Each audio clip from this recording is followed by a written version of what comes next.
ಇವತ್ತು ನಾನು ಚುನಾವಣೆಯಲ್ಲಿ ಸೋತೇನ್ ಮಾತ್ರಕ್ಕೆ ಹಿಂದೆ ಹೋಗ್ತೀನಿ ಅಂತಕ್ಕಂಥದ್ದಾದರೆ ಬಹುಶಃ ಇವತ್ತು ಇಂಥ ಕುಟುಂಬದಲ್ಲಿ ಜನಿಸಿರ್ತಕ್ಕಂಥದ್ದು ಆ ಭಗವಂತ ನನಗೇನು ಜನ್ಮ ಕೊಟ್ಟಿದ್ದಾನೆ. ನಿಜಕ್ಕೂ ಕೂಡ ನನ್ನ ಮನಸ್ಸು ಯಾವ ಕಾರಣಕ್ಕೂ ಕೂಡ ಒಪ್ಪಲಿಕ್ಕಿಲ್ಲಣ್ಣ.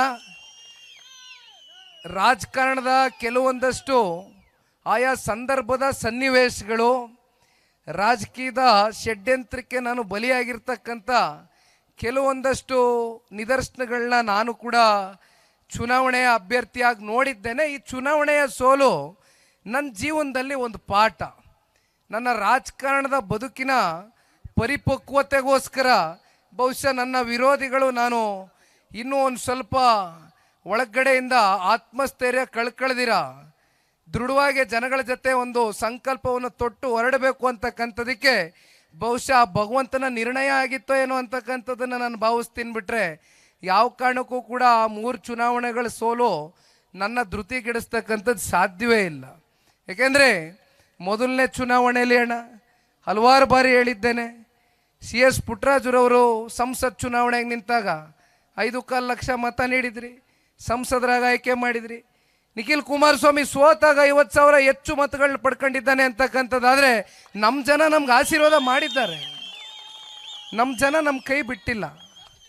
ಹಾಗಾಗಿ ದಯಮಾಡಿ, ಏಕೆಂದರೆ ನಾನು ಚುನಾವಣೆಯಲ್ಲಿ ಗೆಲ್ಲದೆ ಹೋಗ್ಬೋದು, ಆದರೆ ನಿಮ್ಮ ಋಣ ನಮ್ಮ ಮೇಲಿದೆ, ನಿಮ್ಮ ಋಣ ನಮ್ಮ ಕುಟುಂಬದ ಮೇಲಿದೆ. ನಮ್ಮ ತಂದೆಯವರು ಇವತ್ತು ಡೆಲ್ಲಿಯಲ್ಲಿದ್ದರೂ ಕೂಡ ಅವರ ಹೃದಯ ಮಿಡಿತಕ್ಕಂಥದ್ದು, ಪ್ರತಿ ಕ್ಷಣ ಅವ್ರ ತಲೆನಲ್ಲಿ ಆಲೋಚನೆ ಇರ್ತಕ್ಕಂಥದ್ದು ಒಂದೇ, ನಾನು ಯಾವಾಗ ಮಂಡ್ಯಾಗ ಹೋಯ್ತೀನಪ್ಪ, ನಾನು ಯಾವಾಗ ನಮ್ಮ ಜನಗಳನ್ನ ನೋಡ್ತೇನೆ, ನಮ್ಮ ಜನಗಳು ನನ್ನ ಮೇಲೆ ಇಟ್ಟಿರ್ತಕ್ಕಂಥ ಭರವಸೆ, ನನ್ನ ಮೇಲೆ ಇಟ್ಟಿರ್ತಕ್ಕಂಥ ಅಭಿಮಾನಕ್ಕೆ ನಾನು ತಕ್ಕವಾಗೆ ಕಾರ್ಯಕ್ರಮಗಳನ್ನ ಕೊಡಬೇಕು ಕಣಯ್ಯ ಅಂತಕ್ಕಂಥದ್ದು.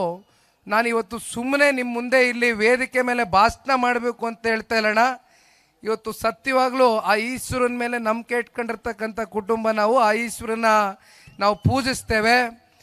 ಸನ್ಮಾನ್ಯ ಕುಮಾರಣ್ಣ ಅವರು ಮಂಡ್ಯ ಜಿಲ್ಲೆಯ ತಂದೆ ತಾಯಂದ್ರ ಮೇಲೆ ಇಟ್ಟಿರ್ತಕ್ಕಂಥ ವಿಶ್ವಾಸ ಬಹುಶಃ ನಾನು ಪದಗಳಲ್ಲಿ ಅದನ್ನು ವರ್ಣಿಸ್ಲಿಕ್ಕೆ ಸಾಧ್ಯವೇ ಇಲ್ಲ.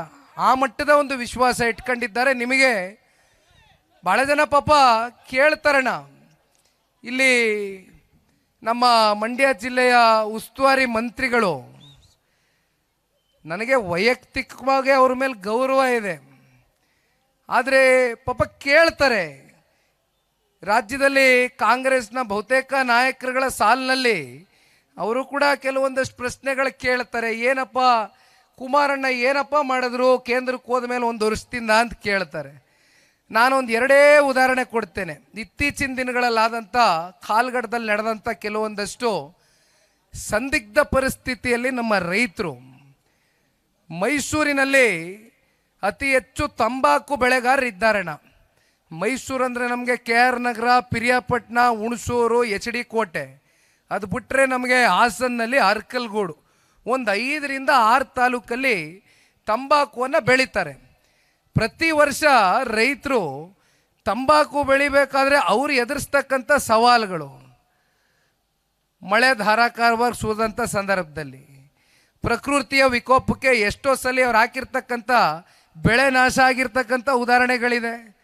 ಆದರೆ ಈ ಬಾರಿ ಅವರು ಬೆಳೆದಿರ್ತಕ್ಕಂಥ ಬೆಳೆ ಬೆಂಬಲ ಬೆಲೆ ಸಿಗ್ತಾ ಇಲ್ಲ ಅಂತಕ್ಕಂಥದ್ದು ಒಂದು, ಪ್ರೊಡಕ್ಷನ್ ಅವ್ರೇನು ಬೆಳೆದಿದ್ರು ಅದನ್ನು ಖರೀದಿನೇ ಮಾಡ್ತಾ ಇಲ್ಲ ಅಂತಕ್ಕಂಥ ನೋವಿನಿಂದ ಒಂದು ನಿಯೋಗ ನಮ್ಮ ಬಿಡದಿಯ ತೋಟದ ಮನೆ ಕೇತ್ಗಾನಹಳ್ಳಿ ಜಮೀನಿಗೆ ಬಂದರು. ಆ ಸಂದರ್ಭದಲ್ಲಿ ನಮ್ಮ ಮಾಜಿ ಶಾಸಕರೆಲ್ಲ ಕರ್ಕೊಬಂದರು. ಕುಮಾರಣ್ಣ ಅವ್ರ ಹತ್ರ ಸಮಯ ನಿಗದಿ ಮಾಡಿದೆ, ಕರ್ಕೊಂಡೋಗಿ ಕೂರಿಸ್ದೆ. ಕುಮಾರಣ್ಣ ಒಂದು ಮಾತು ಹೇಳಿದ್ರು, ಮುಂದಿನ ವಾರ ನಾನು ಡೆಲ್ಲಿಗೆ ಹೋಗ್ತಾ ಇದ್ದೀನಿ, ದಯವಿಟ್ಟು ಡೆಲ್ಲಿಗೆ ಬನ್ನಿ, ಅಲ್ಲಿ ಬಗೆಹರಿಸ್ಕೊಡ್ತೀನಿ ಅಂತ ಹೇಳಿದ್ರು. ಆ ನಮ್ಮ ರೈತರ ನಿಯೋಗದಲ್ಲಿ ಕೆಲವೊಂದಷ್ಟು ವಕೀಲರುಗಳು ವಿದ್ಯಾವಂತರಿದ್ದಾರೆ. ಅವರೆಲ್ಲ ಒಂದು ಮಾತು ಹೇಳಿದ್ರು, ನಮ್ಮ ಜೀವನದಲ್ಲಿ ನಾವು ಎಷ್ಟೋ ಬಾರಿ ಪ್ರತಿ ವರ್ಷವೂ ನಾವು ಇದನ್ನು ಎದುರಿಸ್ತೇವೆ, ಪ್ರತಿ ವರ್ಷ ಬೆಳೆದು ಬಿಡ್ತೇವೆ, ನಮಗೆ ಖರೀದಿನೂ ಆಗಲಿಕ್ಕಿಲ್ಲ, ಬೆಂಬಲ ಬೆಲೆನೂ ಸಿಕ್ಕಲಿಕ್ಕಿಲ್ಲ. ಆದರೆ ಪುಣ್ಯಾತ್ಮ ಕುಮಾರಣ್ಣ ಅವರಿಂದ ಡೆಲ್ಲಿಗೆ ಬಂದಂಥ ಸಂದರ್ಭದಲ್ಲಿ, ಅವತ್ತು ನಾನು ಕೂಡ ಡೆಲ್ಲಿಲಿದ್ದೆ, ಅವ್ರನ್ನ ಕರ್ಕೊಂಡು ಹೋದಾಗ ಮಂತ್ರಿಗಳು ಕೂಡ ಅವತ್ತು ಕುಮಾರಣ್ಣವ್ರ ಹತ್ರ ಉದ್ಯೋಗ ಭವನ ಅಂತ ಡೆಲ್ಲಿನಲ್ಲಿ ಸನ್ಮಾನ್ಯ ಕುಮಾರಣ್ಣವ್ರ ಕಚೇರಿ ಅದೇ ಬಂದಿದ್ರು. ಅವತ್ತು ಕುಮಾರಣ್ಣವರೇ ಒಂದು ಅರ್ಧ ಗಂಟೆ ಟೈಮ್ ಕೊಡಿ, ಈ ಥರ ತಂಬಾಕು ಬೆಳೆಗಾರರು ಬಂದಿದ್ದಾರೆ, ಒಂದು ನಿಯೋಗ ಬಂದಿದ್ದಾರೆ, ನಿಮ್ಮನ್ನ ಭೇಟಿ ಮಾಡಬೇಕು ಅಂತಾರೆ. ಟೈಮ್ ಕೊಟ್ಟರು, ಅರ್ಧ ಗಂಟೆ ಟೈಮ್ ಕೊಟ್ಟು ಕೂತು ಚರ್ಚೆ ಮಾಡಿ ಅಂತಿಮವಾಗಿ ಅವ್ರು ಏನು ಬಯಸಿದ್ರು ಸಂಪೂರ್ಣವಾಗಿ ಇವತ್ತು ತಂಬಾಕು ಬೆಳೆಗಾರರು ಬೆಳೆದಂಥ ಸಂಪೂರ್ಣ ಬೆಳೆ ಇವತ್ತು ಖರೀದಿ ಮಾಡಿರ್ತಕ್ಕಂಥದ್ದಷ್ಟೇ ಅಲ್ಲ, ಒಂದು ಗೌರವವನ್ನು, ಒಂದು ಬೆಂಬಲ ಬೆಲೆಯನ್ನು ಕೊಟ್ಟು ಒಂದು ಗೌರವನ ಕೊಡಿಸ್ತಕ್ಕಂಥವ್ರು ಯಾರಾದರೂ ಇದ್ದರೆ ಅದು ಸನ್ಮಾನ್ಯ ಕುಮಾರಣ್ಣ ಅವರು. ಇತ್ತೀಚೆಗೆ ಮಾವು ಬೆಳೆಗಾರರ ಪರಿಸ್ಥಿತಿ ಏನಾಗಿತ್ತಣ್ಣ, ನಮ್ಮ ಕೋಲಾರ, ಚಿಕ್ಕಬಳ್ಳಾಪುರ, ರಾಮನಗರ ಈ ರೀತಿ ಅನೇಕ ಜಿಲ್ಲೆಗಳಲ್ಲಿ ಮಾವು ಬೆಳೆಗಾರರು ಬೆಳೆದಂಥ ಮಾವನ್ನ ಬೀದಿಗೆ ಚೆಲ್ತಕ್ಕಂಥ ಪರಿಸ್ಥಿತಿ ಬಂತು. ಆಕ್ರೋಶದಿಂದ ರೈತರು ಅದನ್ನು ಖರೀದಿ ಆಗಿರಲಿಲ್ಲ. ಅಂತಿಮವಾಗಿ ಕುಮಾರಣ್ಣವರು ಕೇಂದ್ರದ ಕೃಷಿ ಸಚಿವರು ಶಿವರಾಜ್ ಸಿಂಗ್ ಅವ್ರಿಗೆ ಒಂದು ಪತ್ರವನ್ನು ಬರೀತಾರೆ, ಶಿವರಾಜ್ ಸಿಂಗ್ ಚೌಹಾಣ್ರವ್ರಿಗೆ. ಆ ಪತ್ರ ಬರೆದ ಅವತ್ತಿನ ದಿನವೇ 2 ಕಾಲ್ಗಳು ಮಾಡ್ತಾರೆ, ಫೋನ್ನಲ್ಲಿ ಮಾತನಾಡ್ತಾರೆ ಕುಮಾರಣ್ಣವರು. ಹೇಗಾದರೂ ಮಾಡಿ ನಮ್ಮ ಮಾವು ಬೆಳೆಗಾರರು ಬೆಳೆದಿರ್ತಕ್ಕಂಥ ಬೆಳೆಗೆ ಒಂದು ಬೆಂಬಲ ಬೆಲೆಯನ್ನು ಕೊಟ್ಟು ಒಂದು ಗೌರವವನ್ನು ಕೊಡಿಸಿ ಅಂತಕ್ಕಂಥದ್ದು ಕೇಳಿದಾಗ ಆ ಪತ್ರಿಕೆ ಗೌರವವನ್ನು ಕೊಟ್ಟು, ಕುಮಾರಣ್ಣವ್ರ ಕರೆಗೆ ಒಂದು ಗೌರವವನ್ನು ಕೊಟ್ಟು ಕೇಂದ್ರದ ಕೃಷಿ ಸಚಿವರು 2.5 ಲಕ್ಷ ಮೆಟ್ರಿಕ್ ಟನ್ ಬೆಳೆದಿರ್ತಕ್ಕಂಥ ಮಾವು ಬೆಳೆಗಾರರ ಸಂಪೂರ್ಣ ಇವತ್ತು ಮಾವನ್ನು ಖರೀದಿ ಮಾಡ್ತಕ್ಕಂಥದ್ದಷ್ಟೇ ಅಲ್ಲ, ಒಳ್ಳೆ ನಿಗದಿತ ಬೆಂಬಲ ಬೆಲೆಯನ್ನು ಕೊಟ್ಟು ರೈತರಿಗೆ ಗೌರವ ಕೊಡಿಸಿರ್ತಕ್ಕಂಥದ್ದು ಇದೇ ಕುಮಾರಣ್ಣ ಅವರು. ಮೊನ್ನೆ ರಾಯಚೂರಿಗೆ ಹೋಗಿದ್ದೆ. ರಾಯಚೂರು ನಮ್ಮ ಸಿಂಧನೂರು ಮಾನವಿನಲ್ಲಿ, ಅಲ್ಲಿ ಒಂದು ಕಡೆ ಭತ್ತ ಬೆಳೀತಾರೆ, ಇನ್ನೊಂದು ಕಡೆ ಜೋಳ ಬೆಳೀತಾರೆ. ಜೋಳ ಬೆಳೆದಿರ್ತಕ್ಕಂಥವರು ರೈತರು ಕಳೆದ 6 ತಿಂಗಳಿಂದ ಮಾರಾಟ ಆಗಿಲ್ಲ, ಕಳೆದ 6 ತಿಂಗಳಿಂದ ಖರೀದಿ ಮಾಡಿಲ್ಲ, ಕನಿಷ್ಠ ಪಕ್ಷ ಒಂದು ಗೋಡೌನ್ ಕಟ್ಟಿಲ್ಲ, ಒಂದು ಟ್ರಾನ್ಸ್ಪೋರ್ಟ್ ಮಾಡಿಲ್ಲ. ಅದು ಕೂಡ ಇವತ್ತು ರೈತರ ಮೇಲೆ ಒಂದು ಹೊರೆಯನ್ನು ಹೊರಿಸಿರ್ತಕ್ಕಂಥದ್ದು. ಇಲ್ಲಿ ಪಾಪ ನಮ್ಮ ಉಸ್ತುವಾರಿ ಮಂತ್ರಿಗಳಿದ್ದಾರಲ್ಲ, ರಾಜ್ಯದ ಕೃಷಿ ಸಚಿವರು, ಏನು ಮಾಡ್ತಿದ್ದೀರಿ ಸ್ವಾಮಿ? ಕುಮಾರಣ್ಣವರು ರೈತರ ಪರವಾಗಿ ಏನೇನು ಮಾಡಬೇಕು ಕೇಂದ್ರದಲ್ಲಿ ನಮ್ಮ ಮಂಡ್ಯ ಜಿಲ್ಲೆಯ ತಂದೆ ತಾಯಂದ್ರ ಶಕ್ತಿ ತುಂಬಿಸಿದ್ದೀರಿ, ಮಾಡ್ತಾ ಇದ್ದೀವಿ. ನೀವೇನು ಮಾಡ್ತಿದ್ದೀರಿ? ಏನು ಮಾಡ್ತಿದ್ದೀರಿ? ಇದು ನಿರಂತರವಾಗಿ ನೋಡಿ, ಸುಮ್ಮನೆ ಏನೋ ಟೀಕೆ ಮಾಡಬೇಕು, ಇದರಿಂದ ಯಾರೂ ಹೊಟ್ಟೆ ತುಂಬಲಿಕ್ಕಿಲ್ಲ. ಇವತ್ತು ನೀವೇನಾದರೂ ರಾಜಕಾರಣದಲ್ಲಿ ಈ ಮಟ್ಟಕ್ಕೆ ಬಂದು ಬೆಳೆದು ನಿಂತಿದ್ದೀರಾ ಅಂತಕ್ಕಂಥದ್ದಾದರೆ, ಯಾರ ಆಶ್ರಯವನ್ನು ಪಡೆದು ಇವತ್ತು ನೀವು ರಾಜಕಾರಣದಲ್ಲಿ ಮಂಡ್ಯ ಜಿಲ್ಲೆನಲ್ಲಿ ಇಲ್ಲಿವರೆಗೂ ರಾಜಕಾರಣ ಮಾಡ್ತಿದ್ದೀರಿ ಅಂತಕ್ಕಂಥದ್ದನ್ನು ನಿಮಗೆ ನೀವು ಪ್ರಶ್ನೆ ಮಾಡ್ಕೊಳ್ಬೇಕಾಗ್ತಿದೆ. ದಯಮಾಡಿ ಇಂಥ ವಾತಾವರಣಗಳಿಂದ ಇವತ್ತು ನಿಜಕ್ಕೂ ಕೂಡ ರಾಜ್ಯದ ಅಭಿವೃದ್ಧಿ ನಾವು ಕಾಣಲಿಕ್ಕಾಗೋದಿಲ್ಲ. ಮತ್ತೊಂದು ಮಾತನ್ನು ಹೇಳ್ತೇನೆ, ರಾಜ್ಯ ಸರ್ಕಾರಕ್ಕೂ ಕೂಡ ಒಂದು ಮನವಿಯನ್ನು ಮಾಡಬೇಕಾಗ್ತದೆ. ಪಾಪ ಕುಮಾರಣ್ಣವರು ಹೌದಪ್ಪ, ಇವತ್ತು ಇಂಡಸ್ಟ್ರೀಸ್ ಮಂತ್ರಿ ಆಗಿದ್ದಾರೆ, ಉಕ್ಕು ಸಚಿವರಾಗಿದ್ದಾರೆ, ಕುಮಾರಣ್ಣವರು ಇಲ್ಲಿ ಯಾವುದಾದ್ರೂ ಇಂಡಸ್ಟ್ರಿ ತಗೊಬರ್ಬೋದಲ್ವಾ ಅಂತಕ್ಕಂಥ ಚರ್ಚೆ ಪಾಪ ಮಾಡ್ತೀರಿ. ಅದಕ್ಕೆ ಇವತ್ತು ರಾಜ್ಯ ಸರ್ಕಾರನೂ ಕೂಡ ಪೂರಕವಾಗಿ ಕುಮಾರಣ್ಣನಿಗೆ ಹೇಳ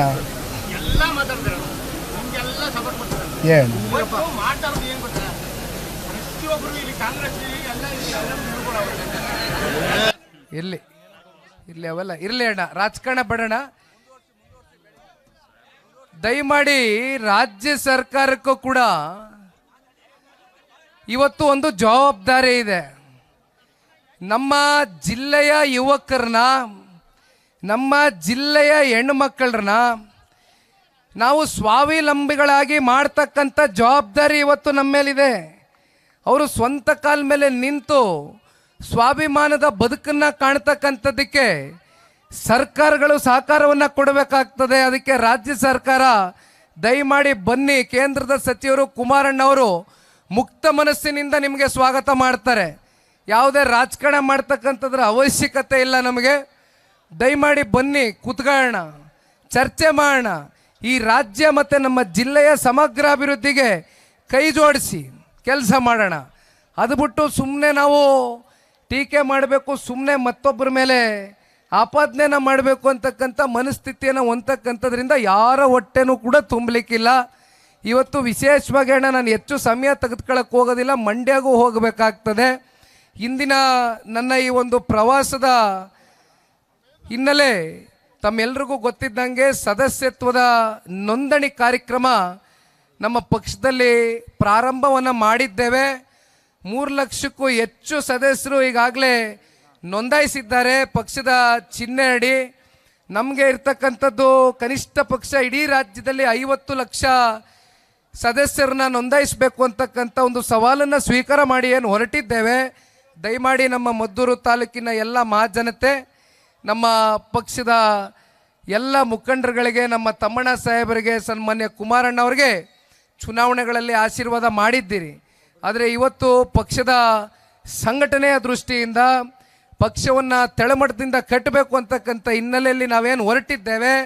ಅದಕ್ಕೆ ಮಂಡ್ಯ ಜಿಲ್ಲೆಯಿಂದ ಅತಿ ಹೆಚ್ಚು, ವಿಶೇಷವಾಗಿ ನಮ್ಮ ಮದ್ದೂರು ತಾಲೂಕಿನಲ್ಲಿ ದೊಡ್ಡ ಮಟ್ಟದಲ್ಲಿ ಇವತ್ತು ಸದಸ್ಯರನ್ನ ನೋಂದಣಿ ಮಾಡ್ತಕ್ಕಂಥ ಹಿನ್ನೆಲೆಯಲ್ಲಿ ತಾವೆಲ್ಲರೂ ಕೂಡ ನಮಗೆ ಸಹಕಾರವನ್ನು ನೀಡಬೇಕು ಅಂತಕ್ಕಂಥದ್ದು ಕೋರ್ಕೊಳ್ತಾ, ಮತ್ತೆ ವೇದಿಕೆಯಲ್ಲಿ ಮತ್ತೊಬ್ಬರು ನಿಕಟಪೂರ್ವ ಶಾಸಕರಾಗಿರ್ತಕ್ಕಂಥ ನಮ್ಮ ಸುರೇಶ್ ಅಣ್ಣ ಅವರು, ನಾಗಮಂಗಲದ ಸುರೇಶ್ ಅಣ್ಣ ಅವರಿದ್ದಾರೆ, ಜಿಲ್ಲಾಧ್ಯಕ್ಷರು ರಮೇಶ್ ಅಣ್ಣ ಅವರಿದ್ದಾರೆ, ಮತ್ತು ಇನ್ನೂ ಸಾಕಷ್ಟು ಎಲ್ಲ ಪ್ರಮುಖ ಮುಖಂಡರುಗಳು ಈ ಒಂದು ಸಭೆಯಲ್ಲಿ ಭಾಗಿಯಾಗಿದ್ದೀರಣ್ಣ. ಹೆಚ್ಚಾಗಿ ಮತ್ತೆ ನಿಮ್ಮನ್ನು ಕೂರಿಸ್ಕೊಳ್ತಕ್ಕಂಥದ್ದು ಬೇಡ. ದಯಮಾಡಿ ಅಣ್ಣ, ಚುನಾವಣೆಯಲ್ಲಿ ಗೆಲುವು ಸೋಲು ಅಂತಕ್ಕಂಥದ್ದು ಇದ್ದಿದ್ದೆ ಸಂತೋಷಣ ಇರಲಿ. ಜನ ನಮ್ಮನ್ನು ಸಾಕಷ್ಟು ಬಾರಿ ಮೇಲೆತ್ತಿದ್ದಾರೆ. ಒಂದಷ್ಟು ಸಂದರ್ಭದಲ್ಲಿ ಪರೀಕ್ಷೆ ಮಾಡ್ತಾರೆ, ಏನು ಮಾಡಲಿಕ್ಕಾಗೋದಿಲ್ಲ ಅವರು. ಆಮೇಲೆ ಮಂಡ್ಯ ಜಿಲ್ಲೆ ಜನ ಇದ್ದಾರಲ್ಲ, ಭಾಳ ಬುದ್ಧಿವಂತರು, ಬಹಳ ಪ್ರಜ್ಞಾವಂತರು, ರಾಜಕಾರಣವನ್ನು ಭಾಳ ಹತ್ತಿರದಿಂದ ಬಲ್ಲವರು. ಹಾಗಾಗಿ ನಾವು ಅಷ್ಟು ಸುಲಭವಾಗಿ ಅವರ ಕೆಲವೊಂದಷ್ಟು ನಿರ್ಣಯಗಳನ್ನ ನಾವು ಸ್ವೀಕಾರ ಮಾಡಬೇಕಾಗುತ್ತೆ ಹೊರತುಪಡಿಸಿ ಅದನ್ನು ತಿರಸ್ಕಾರ ಮಾಡಲಿಕ್ಕಾಗೋದಿಲ್ಲ. ಹಾಗಾಗಿ ಅವರು ವಿಶ್ವಾಸ ಸಂಪಾದನೆ ಮಾಡ್ತಕ್ಕಂಥ ನಿಟ್ಟಿನಲ್ಲಿ 100ಕ್ಕೆ 100 ನನಗೆ ನಂಬಿಕೆ ಇದೆ. ಒಂದು ಸಣ್ಣ ಉದಾಹರಣೆ ಕೊಡ್ತೇನೆ, ಒಂದು ಸಣ್ಣ ಉದಾಹರಣೆ ಕೊಟ್ಟು ನಿಲ್ಲಿಸ್ತೇನೆ. ನಾನು ಮೊನ್ನೆ ಮಾನವಿಗೆ ಹೋಗಿದ್ದೆ. ಕರೆಗುಡ್ಡ ಅಂತಕ್ಕಂಥ ಒಂದು ಊರು. ಆ ಗ್ರಾಮದ ಒಂದು ಹೆಣ್ಮಗಳು ಬಂದಳು, ಒಂದು ಪತ್ರವನ್ನು ಬರೆದಿದ್ಲು, ಒಂದು ಅರ್ಜಿಯನ್ನು ಕೊಟ್ಟಲು ನನ್ನ ಕೈಗೆ. ಅದರಲ್ಲಿ ಏನು ಬರೆದಿದ್ಲು ಅಂದರೆ, ಆ ಹೆಣ್ಣುಮಗಳು ಹುಟ್ಟಿರೋದು 2005-6ನೇ ಇಸ್ವಿ. ಈಗ ಹತ್ತತ್ರ 20 ವರ್ಷ ಕಳೀತು. ಆ ಹೆಣ್ಮಗಳು ಹುಟ್ಟಿದಂಥ ಸಂದರ್ಭದಲ್ಲಿ ಸನ್ಮಾನ್ಯ ಕುಮಾರಣ್ಣವರು ಅವರು ಮೊದಲನೇ ಬಾರಿ ರಾಜ್ಯದ ಮುಖ್ಯಮಂತ್ರಿಗಳಾದಾಗ ಭಾಗ್ಯಲಕ್ಷ್ಮಿ ಯೋಜನೆ ಅಂತ ಒಂದು ಕೊಟ್ಟಿದ್ರು. ಆ ಭಾಗ್ಯಲಕ್ಷ್ಮಿ ಯೋಜನೆ ಮೂಲಕ ಭಾಗ್ಯಲಕ್ಷ್ಮಿ ಬಾಂಡು ಈಗ 20 ವರ್ಷ ಆದಮೇಲೆ ಅವ್ರಿಗೆ ಇವತ್ತೇನು ಅವ್ರ ಕೈಗೆ ಬಂದು ತಲುಪಿದೆ. ಆ ಹೆಣ್ಮಗಳು ಪಾಪ ಮನಸ್ಪೂರ್ವಕವಾಗಿ ಕುಮಾರಣ್ಣವರು ಈ ರಾಜ್ಯದ ಮುಖ್ಯಮಂತ್ರಿ ಆಗಬೇಕು, ಇಂಥ ಒಬ್ಬ ನಾಯಕ ನಮ್ಮ ಹೆಣ್ಣು ಮಕ್ಕಳ ಮುಂದಿನ ದಿನಗಳಲ್ಲಿ ಸಬಲೀಕರಣ ಮಾಡ್ತಕ್ಕಂಥದಕ್ಕೆ ಅವಶ್ಯಕತೆ ಇದೆ ಅಂತಕ್ಕಂಥದ್ದು ಸಣ್ಣ ಸಣ್ಣ ಮಕ್ಕಳುಗಳು ಇವತ್ತು ರಾಜ್ಯದಲ್ಲಿ ಬೀದಿನಲ್ಲಿ ಚರ್ಚೆ ಮಾಡ್ತಾ ಇರ್ತಕ್ಕಂಥ ವಾತಾವರಣ ಇದೆ. 100ಕ್ಕೆ 100 ಸನ್ಮಾನ್ಯ ಕುಮಾರಣ್ಣವರ ಅನಿವಾರ್ಯತೆ ರಾಜಕಾರಣಕ್ಕೆ ಇದೆ. ಅಂಥ ಒಬ್ಬ ನಾಯಕ ಮತ್ತೊಮ್ಮೆ ಈ ರಾಜ್ಯದಲ್ಲಿ 3ನೇ ಬಾರಿ ಮುಖ್ಯಮಂತ್ರಿಗಳಾಗಿ, ಕನಿಷ್ಠ ಪಕ್ಷ ಈ ಬಾರಿ 5 ವರ್ಷ ಮುಖ್ಯಮಂತ್ರಿಗಳಾಗಿ ರಾಜ್ಯದ ಸೇವೆಯನ್ನು ಮಾಡಬೇಕು ಅಂತಕ್ಕಂಥದ್ದು ಇದು ಕೇವಲ ಜನತಾದಳ ಪಕ್ಷದ ಕಾರ್ಯಕರ್ತರ ಒಂದು ಮನಸ್ಸಿನಲ್ಲಿರ್ತಕ್ಕಂಥ ಭಾವನೆ ಅಲ್ಲ. ಇವತ್ತು ರಾಜ್ಯದ ಉದ್ದಗಲಕ್ಕೂ ಕೂಡ ಇವತ್ತು ಪ್ರತಿಯೊಬ್ಬರು ಕೂಡ ಮಾತನಾಡ್ತಾ ಇದ್ದಾರೆ. ಕುಮಾರಣ್ಣವರ 20 ತಿಂಗಳು 14 ತಿಂಗಳು ಆಡಳಿತ ಹೃದಯ ಮುಟ್ಟಿರ್ತಕ್ಕಂಥ ಕಾರ್ಯಕ್ರಮಗಳು ಅದು ಶಾಶ್ವತವಾಗಿ ಇವತ್ತಿಗೂ ಕೂಡ ಉಳಿದಿದೆ, ಜನಗಳ ಮನಸ್ಸಿನಲ್ಲಿ ಸದಾಕಾಲ ಉಳಿಯುತ್ತೆ. ಅಂಥವ್ರು ಬಂದು ಮತ್ತೆ ಮುಖ್ಯಮಂತ್ರಿ ಆಗಬೇಕು ಅಂತಕ್ಕಂಥದ್ದೇನಿದೆ. ಆ ಹಿನ್ನೆಲೆಯಲ್ಲಿ ಅಣ್ಣ, ಮತ್ತೆ ಪಕ್ಷ 40 ಸ್ಥಾನ ಗಳಿಸ್ತಕ್ಕಂಥದ್ದೇನು ದೊಡ್ಡ ವಿಚಾರ ಅಲ್ಲ. ನಿಮ್ಮಂಥವ್ರ ಆಶೀರ್ವಾದದಿಂದ 100ಕ್ಕೆ 100 40 ಸ್ಥಾನ ಗಳಿಸ್ತೇವೆ. ಆದರೆ ನಾವು ಆ 40ರ ಗಡಿಯನ್ನು ದಾಟಬೇಕು, ಒಂದು ಇತಿಹಾಸವನ್ನು ಸೃಷ್ಟಿ ಮಾಡಬೇಕು ಜನತಾದಳ ಅಂತಕ್ಕಂಥದ್ದನ್ನ ಛಲದಿಂದ ಇವತ್ತು ನಾವೇನು ಹೊರಟಿದ್ದೇವೆ. ದಯಮಾಡಿ ಅದಕ್ಕೆ ಪೂರಕವಾಗಿ ನಿಮ್ಮೆಲ್ಲರ ಒಂದು ಸ್ಪಂದನೆ ಇರಲಿ ಅಂತಕ್ಕಂಥದ್ದನ್ನು ಈ ಸಂದರ್ಭದಲ್ಲಿ ಕೋರ್ಕೊಳ್ತಾ, ಮತ್ತೆ ಮಂಡ್ಯದಲ್ಲಿ ಕೂಡ ನಮ್ಮ ಪಕ್ಷದ ಮುಖಂಡರುಗಳು ಇದೇ ರೀತಿ ಕಾರ್ಯಕ್ರಮವನ್ನು ಆಯೋಜನೆ ಮಾಡ್ಕೊಂಡಿದ್ದಾರಣ್ಣ. ಬಿಸಿಲು ಜಾಸ್ತಿ ಆಗಿದೆ, ದಯಮಾಡಿ ಮತ್ತೆ ಕ್ಷಮೆ ಕೋರ್ತೇವೆ. ಈ ಥರ ಬಿಸಿಲಲ್ಲಿ ಕೂರಿಸೋದ್ರಲ್ಲ ಅಂತ ಯಾರು ಅನ್ಯತಾ ಭಾವಿಸ್ಬೇಡಿ. ಇನ್ನು ಮುಂದೆಂದೂ ಈ ರೀತಿ ಆಗಲಿಕ್ಕಿಲ್ಲ. ಧನ್ಯವಾದ ಅಣ್ಣ. ಜೈ ಹಿಂದ್, ಜೈ ಕರ್ನಾಟಕ, ಮತ್ತೆ ಜೈ JDS. ಸ್ವಾದಿಷ್ಟತೆಯ ಸ್ವಾದ, ತಾಜಾತನದ ಆಹ್ಲಾದ, ಉತ್ತಮ ಆರೋಗ್ಯ ಮತ್ತು ಹೆಚ್ಚಿನ ರೋಗ ನಿರೋಧಕ ಶಕ್ತಿಯ ವೃದ್ಧಿಗೆ ಈಗ ನಿಮಗೆ ಸಿಗುತ್ತಿದೆ ಉತ್ತಮ ಗುಣಮಟ್ಟದ ಪೌಷ್ಟಿಕಾಂಶ Shri Vaidik millet health mix. ಇದು ಸಿರಿಧಾನ್ಯಗಳ ಸಂಪತ್ತು.